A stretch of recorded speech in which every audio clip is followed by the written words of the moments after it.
Good morning. This is Father Stephen Kelly from St. John's Church in Detroit. We're continuing our series of daily morning meditations where we generally look at one or another of the lessons that are assigned for morning or evening prayer, what is known as the Daily Office Lectionary. Today for Thursday, let's take a look at a lesson that's assigned for morning prayer from the book of Judges. Remember, the book of Judges are the stories of these various rulers in Israel. So not kings, but they're people who God has used to impart a judgment upon, not just for the people of Israel, but upon their neighbors.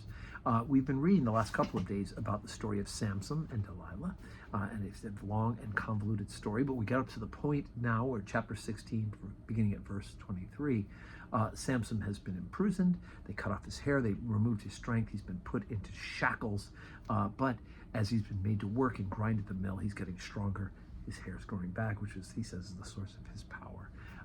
And here we hear the final end of how God has used Samson. Judges chapter 16, beginning at verse 23.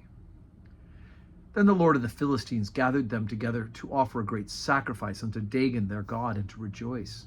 For they said, Our God hath delivered Samson our enemy into our hand. And when the people saw him, they praised their God, for they said, Our God hath delivered into our hands our enemy, and the destroyer of our country, which slew many of us.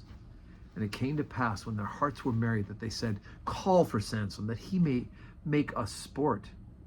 And they called for Samson out of the prison house, and he made them sport. And they set him between the pillars. And Samson said unto the lad that held him by the hand, because they gouged out his eyes, Suffer me that I may feel the pillars whereupon the house standeth, that I may lean upon them. Now the house was full of men and women, and all the lords of the Philistines were there. And there were upon the roof 300,000 men and women that beheld while Samson was made sport. And Samson called unto the Lord and said, O Lord God, remember me, I pray thee, and strengthen me, I pray thee, only this once, O God, that I may be avenged of the Philistines for my 2 eyes.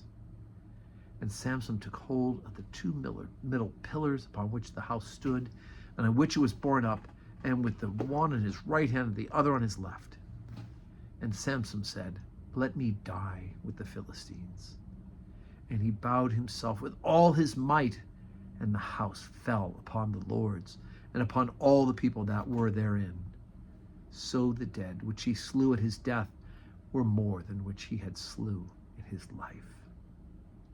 Then his brethren and all the house of his father came down and took him, and brought him up, and buried him between Zorah and Eshtaol in the burying place of Manoah his father.